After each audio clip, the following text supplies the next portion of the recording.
Some decisions Kishimoto made in the beginning of Naruto Shippuden up until midway through that part of the story were very strange, and I guess you could even say controversial, because Naruto the character is many times relegated to a secondary character in, well, his own story. The story has his name after all. And even though that happens, and many times Naruto doesn't have a great role to play in many of the arcs up until the Pain arc, it's not as if a lot of focus was given to many of the side characters that we grew to love in Naruto Part 1 and the Konoha 11, for example. As a matter of fact, the development of many characters that had prevalent roles that were very important and interesting in Naruto Part 1, specifically in the Chunin exams and the Sasuke retrieval arc, was pretty much null in the entirety of Naruto Shippuden. The only character in the Konoha 11 that I would say got satisfactory developments outside of Team 7 was Shikamaru. Everyone else was either wasted, misused, undercooked, or just forgotten. And let's be real here, Shikamaru's development stopped in the Akatsuki suppression arc as well. So it is strange. On the one hand, Naruto does not get a lot of things to do up until the Pain arc, but on the other hand, the side characters don't get many things to do either. So what's going on here? Is Naruto Shippuden trash? Well, no, except for a few parts. You know, albino aliens invading the Earth and Black Zetsu saving Madara from behind. That's terrible. Some other parts are missed opportunities. Some things could have been a little bit better. And I guess you could say the usage of side characters is one of them. After all, Kishimoto managed to do it perfectly in Naruto Part 1 in the Chunin exams and the Sasuke retrieval arc, something that's sorely missing in Naruto Shippuden. Like, imagine if the Pain arc, for example, had that many side characters with interesting plots. The Pain arc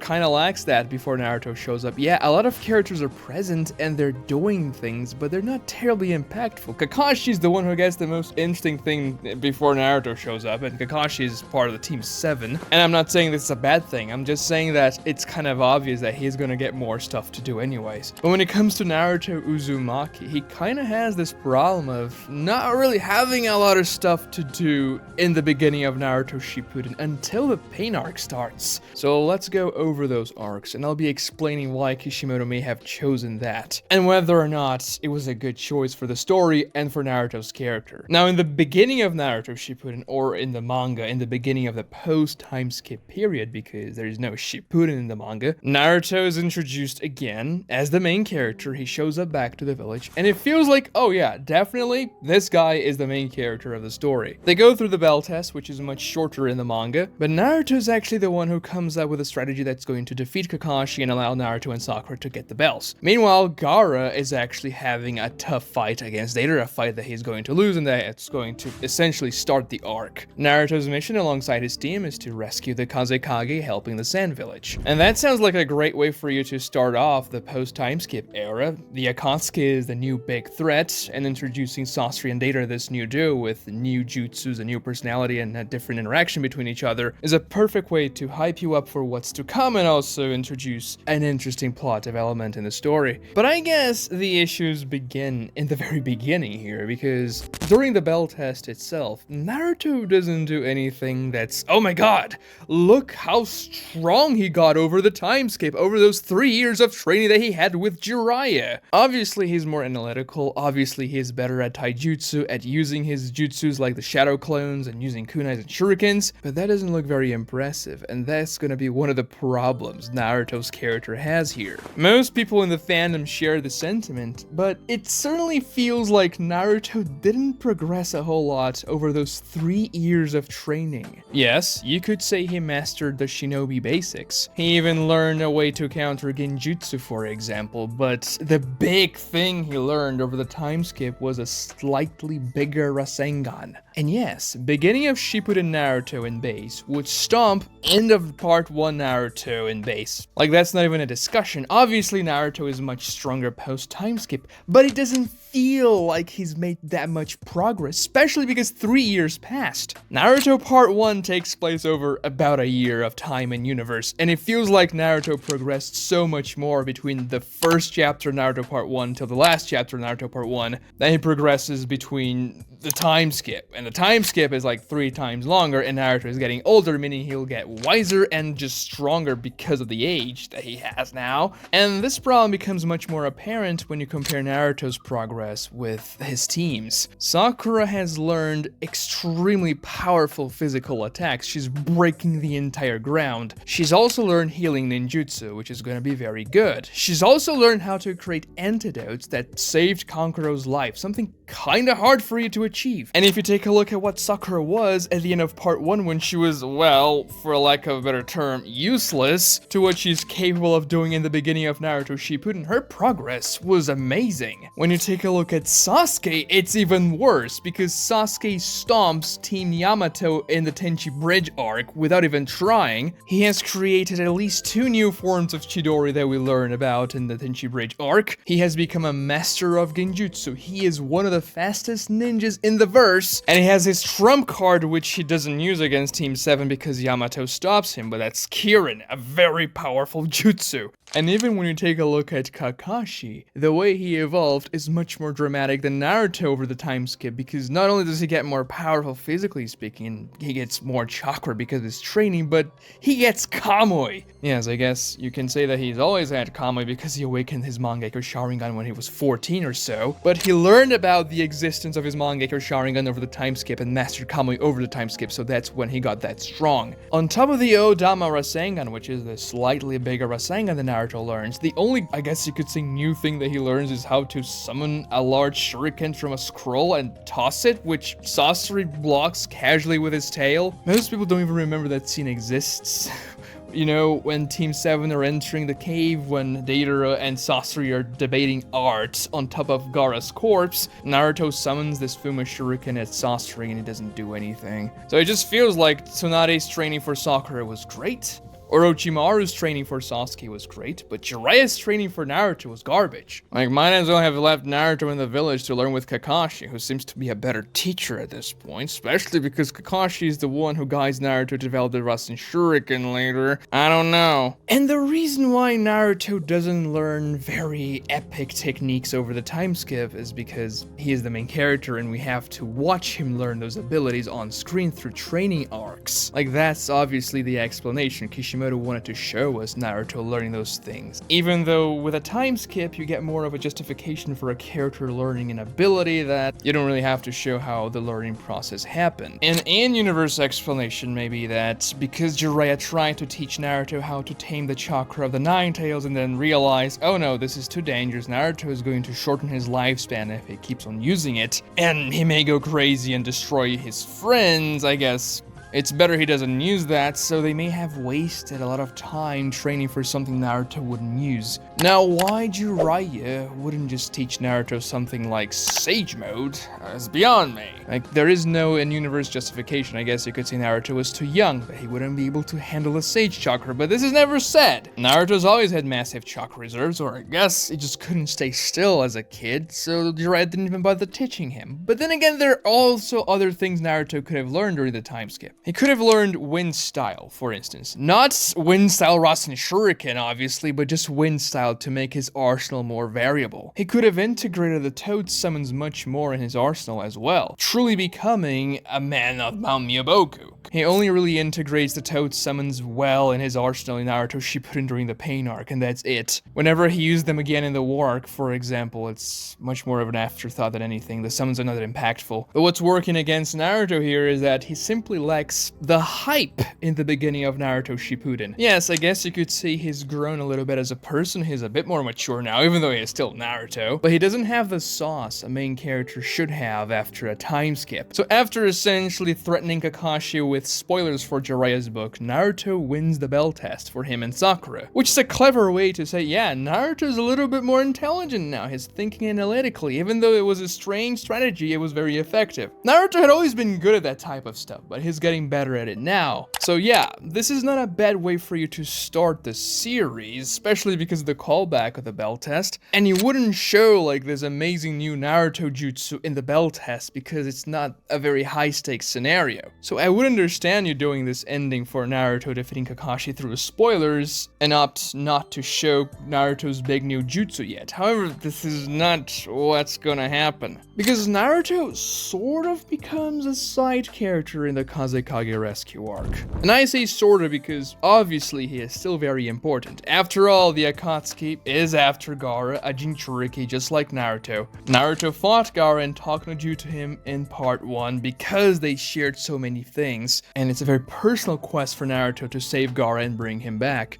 But the impact he has on the mission is not very well felt. Like, think about this for a second. Was Naruto useful in the Kazekage rescue arc? I hate to say this because in part 1, Naruto was useful in pretty much every situation he was in. From the Land of Waves up until the Sasuke retrieval. Even though he loses to Sasuke, Naruto did a lot of things leading up to his fight against Sasuke, against the South 4 that were helpful. And in the Kazekage rescue arc, Naruto, he just doesn't do a whole lot. He has the quote-unquote big reveal of his slightly bigger Rasengan against Itachi's body double.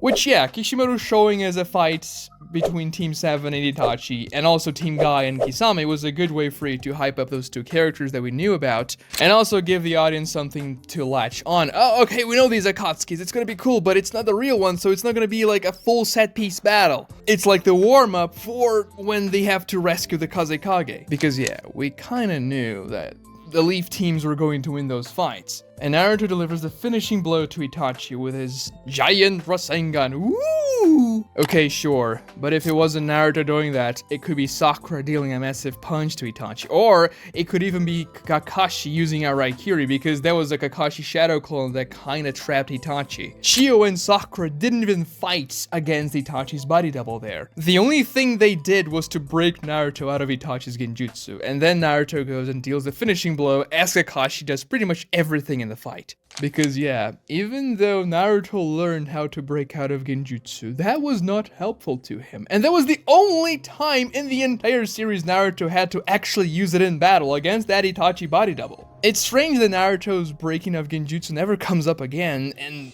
it would be good for it to come up again in a situation that Naruto actually succeeds in breaking out of genjutsu, showing his progress, but it just never happens. And honestly, Naruto landing that Odama Rasengan was the most impactful part for him in the arc, at least when it comes to battles. And as I said, that fight was not terribly high in stakes. We knew the Leaf teams were going to win because it wasn't the real Itachi, so it doesn't really matter. And Naruto didn't even do the heavy lifting in that fight. So for the main character, that feels a little underwhelming. And that's gonna be a theme until the pain arc starts. After facing Itachi's body double, they go after Gaara. And now they have this new Akatsuki duo to fight. But they split up because Deidara gets Gaara and flies away, trying to lure Naruto, the Jinchuriki of the Nine-Tails, so he can try and capture Naruto for the Akatsuki. And that's interesting because Chio and Sakura stay behind to fight Sasori, and that's when Sakura gets a moment to shine. A lot of people really hate the Kazekage rescue arc because of how slow it is in the anime. In the manga, trust me, it's so much better because there isn't that fluff they put in the anime. And the Sasori fight against the Kunoichis is great. It is a long fight even in the manga, but it makes sense for it to be long, and it's very kinetic. You never feel like, oh, this is getting boring. No. And that's the thing. The Sasori fight is the set-piece final battle of the Kazekage rescue arc. I guess you could say the first set-piece battle is Deidara versus Gaara, which kind of opens the arc, and then the final set-piece battle is Sasori versus the two Kunoichis. And out of those two fights, the Sasori fight is definitely more impactful. First because it actually ends Sasori's arc, one of the Akatsuki members, and also because it's longer, and Sakura, who is technically a main character, is involved in it. So Sakura, not Naruto, gets the set-piece battle for this particular arc, for the first arc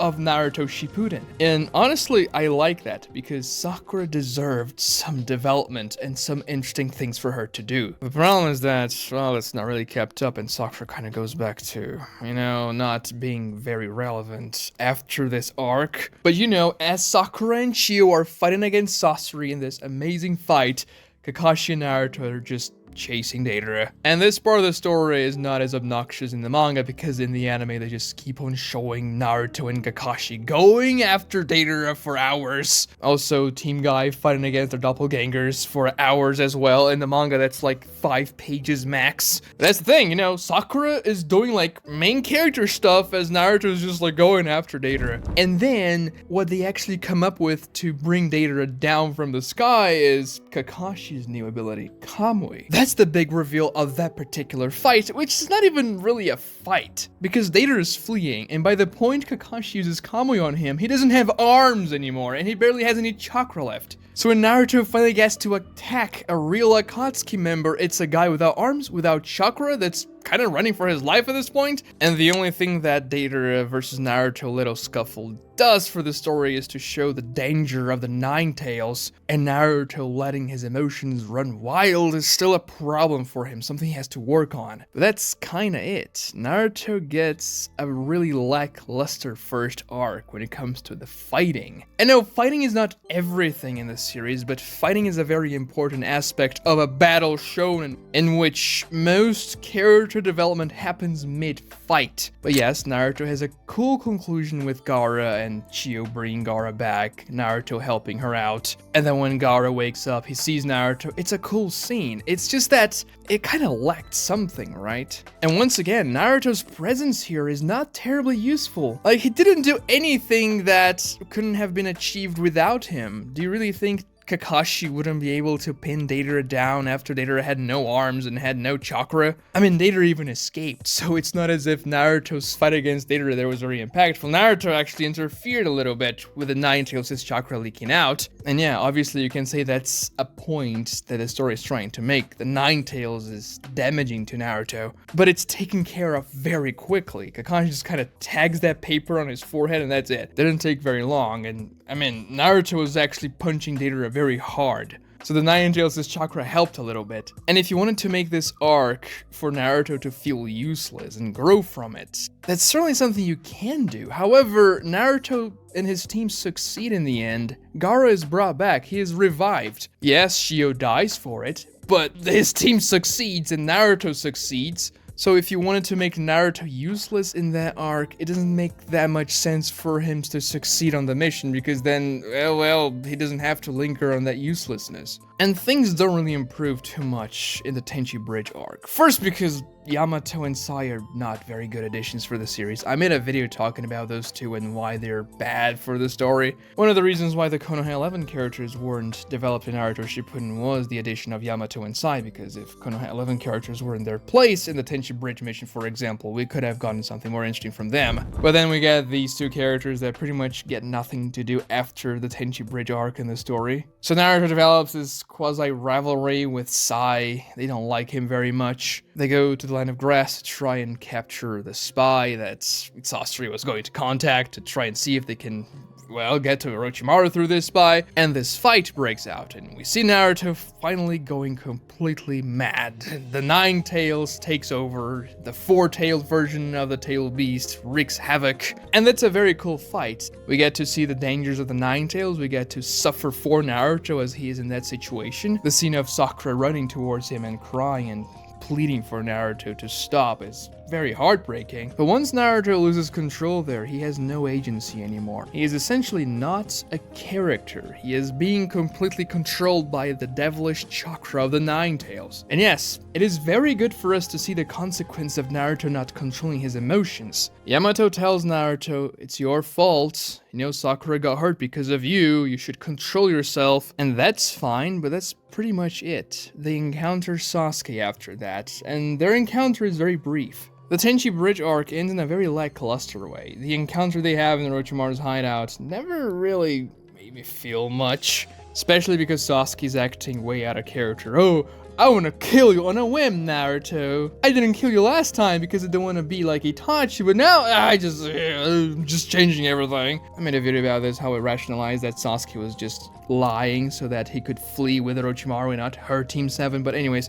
this arc goes out on a whimper, and the lesson is that Naruto couldn't get Sasuke, and now he is sad. Obviously, there was some development for Sai. He gets taught no jutsu by Naruto, essentially, and that's okay. But because Sai fight doesn't get any reasonable development after the Tenchi Bridge arc, it feels very hollow in hindsight. Like, I guess you could say Naruto was the main character for this arc, but he wasn't that interesting. And as far as Talk no Jutsu goes, Sai's Talk no Jutsu is probably the weakest in the series. It's not even close to the impact of a Talk no Jutsu like Tsunade's, for example, who was also a dubious ally that Naruto convinces to act in a more virtuous way. And even the encounter with Sasuke wasn't that impactful, to be honest. Yeah, it was the first time we're seeing Sasuke after the time skip, that's fine, but I feel it was much too contained. I think Kishimoto should have gone a little bit further with Sasuke and what he was going to do with Naruto. If they're gonna fight, let them actually have a fight. And yeah, I know Kishimoto was building up everything towards the final confrontation between Naruto and Sasuke in the Valley of the End at the end of the series, so he didn't want to make Naruto and Sasuke have a prolonged battle. They only have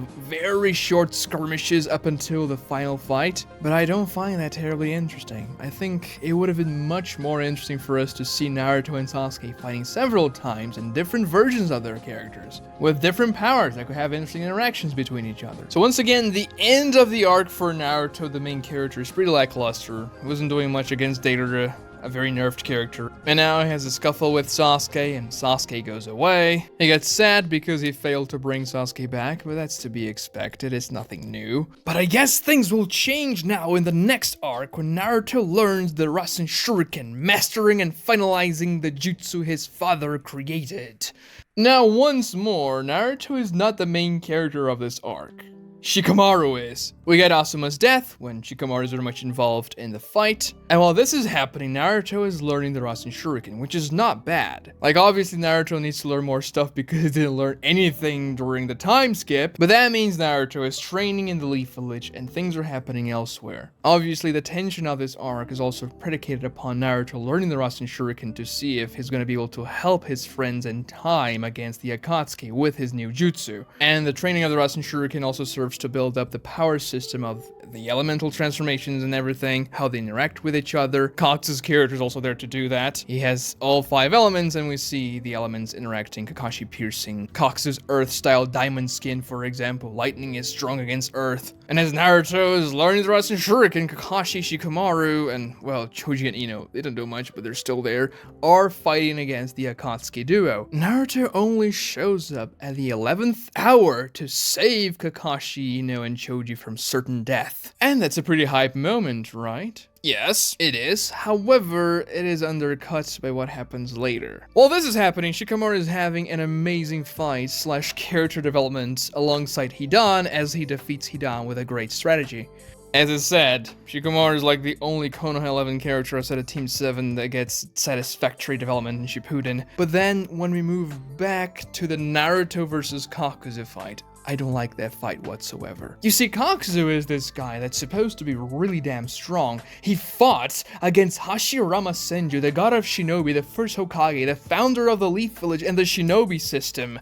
And he's fooled by Naruto's strategy of using 3 shadow clones. Twice! Like, Naruto wasn't even using his Shadow Clone Army Bum Rush strategy to overwhelm you like he usually does. He was using a few clones, and he managed to fool Kakuzu twice. Because the first Rasen Shuriken he tried didn't land, so he had to go for a second one. And I know Naruto fooling Kakuzu with only a few Shadow Clones is to show that Naruto improved his usage of the Shadow Clone Jutsu and started to use the knowledge and experience acquired by the clones mid-battle to help his next movements, but it still doesn't work because Kakuzu is like 95. He's probably the oldest person alive in that universe, so he should be able to see through that deception. I think my favorite moment in this arc is when Naruto and Kakashi clash the Rasengans, Naruto using the wind-style Rasengan, and Naruto wins the clash. Kakashi's hand is almost blown up, and then when he looks at Naruto's back, he sees Minato. That's a great way for you to show Naruto's growth and the legacy of his father, the 4th Hokage, and then they cut to Naruto using the Rasen Shuriken for the first time. That's great. The problem is that the fight against Kakuzu was easy, and it felt too convenient.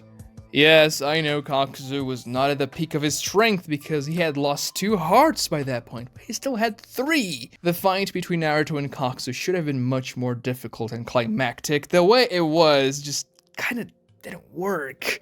First, it makes Kaksu look weird and oddly weak here because, well, he was being very threatening against Kakashi before, but now against Naruto, he's a buffoon. And Naruto being able to pretty much solo Kaksu when Kaksu fuses 3 hearts, when Naruto only had a very tiny 9 tails as amp because he is depicting the slits in his eyes and his eyes are also red. They're not red in the anime when he fights Kaksu, but they are red in the manga. It's just not very believable because Kakashi was struggling a lot in taijutsu against Kaksu.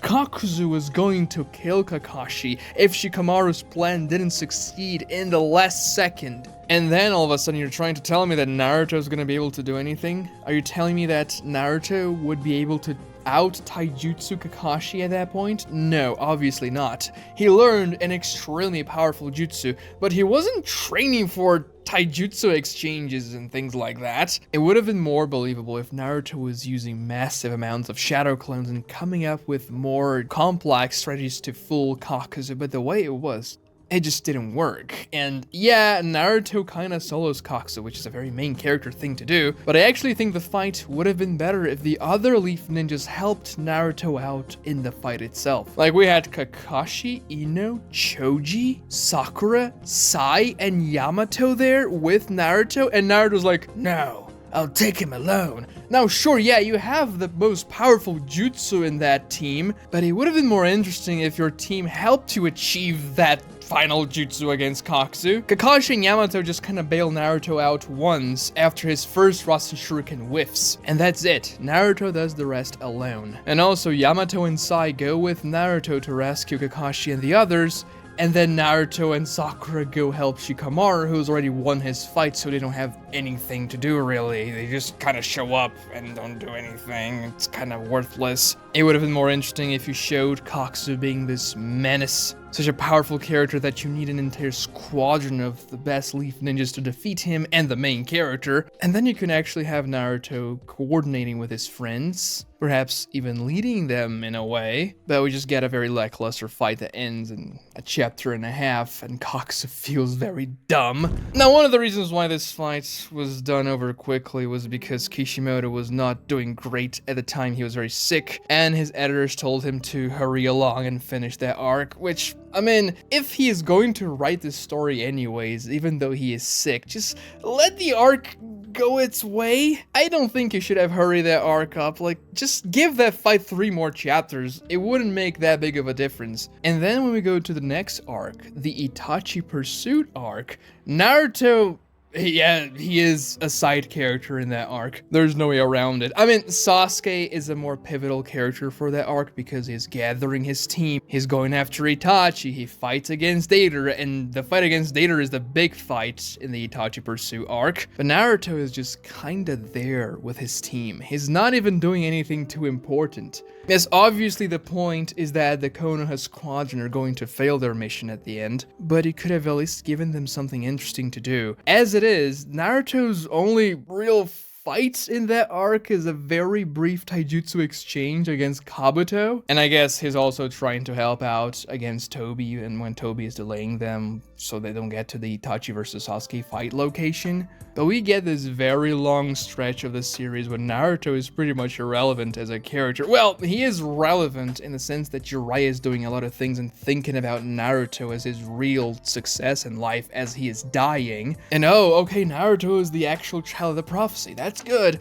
But we get the Itachi Pursuit arc where Naruto doesn't do anything. Like, Kishimoto knew that Naruto would end up with Hinata. He puts Naruto, Hinata, and Yamato in a squadron together, and he doesn't do anything with it. Naruto doesn't even talk to Hinata about anything important, other than, like, very trivial mission stuff. He could have at least tried to develop his romantic feelings towards her in a way there, I guess, but no, nothing is done. Then you have the Sasuke versus Deidara fight, the Jiraiya versus Pain fight, and the Sasuke vs Itachi fight, combined with the truth about Itachi, and Naruto is a side character during all those things. And don't get me wrong, that stretch of the series is probably the best stretch of the Naruto story as a whole. Everything from the Deidara vs Sasuke fight up until the point when Sasuke awakens his Mangekyo Sharingan is absolute cinema. I'm just saying, Naruto is not very relevant in this part of the story. And if you think about it, Naruto the character doesn't go through a lot of development in any of those arcs leading up to the Pain arc. Like, yes, he gets stronger, and I guess you could also say his convictions got more solidified over that stretch of the story, but everything he does during that point of the series is something that, yeah, he would always do that because that's what Naruto would do. That's how he is. Of course, he's going to learn the Rasen Shuriken to try and become stronger and defeat the Akatsuki and bring Sasuke back. Of course, he's not going to give up on Sasuke, his best friend. And he's gonna go after Sasuke, even though he failed. It's not even like Sasuke did something terrible during one of those arcs, and then Naruto has to truly decide, okay, I am not gonna give up on this guy. That's something that happens later in the 5 Kage Summit, when everybody's like, no, yeah, Sasuke has gone too far, we have to kill him, and Naruto's like, no, I'm gonna bring him back. That's actual development. But no, Naruto doesn't change in those initial arcs in Naruto Shippuden, which is strange. Things only begin to change when he receives the news that Jiraiya died. That's when Naruto starts getting development, and that's when Naruto starts to become the protagonist he used to be in Naruto Part 1. And you could have actually solved this problem kind of easily. First, just give Naruto a few more tricks during the time skip. A few jutsus that are gonna feel very good, they're gonna be hype. Give him bigger things to do over these arcs, especially in the Kakuzu fight. Give that fight more weight, make it more difficult, make Naruto go through a more challenging situation there. Give Naruto a big fight in the Itachi Pursuit arc as well, as they are pursuing Itachi. Give Naruto some tough decisions to make, and give some more interactions between Naruto and people that are going to be relevant for him in the future, like Hinata, for example. And this is a little bit more drastic when it comes to solving the issue, but you could add additional arcs between those arcs where Naruto gets more of the spotlight and is more relevant than he is in those arcs in the original. If you want to see how I would do these things, watch my Rewrite Naruto series, which is showing up on your screen right now. Don't forget to like the video, subscribe to the channel, ring those notifications, those are important, and thank you so much for watching.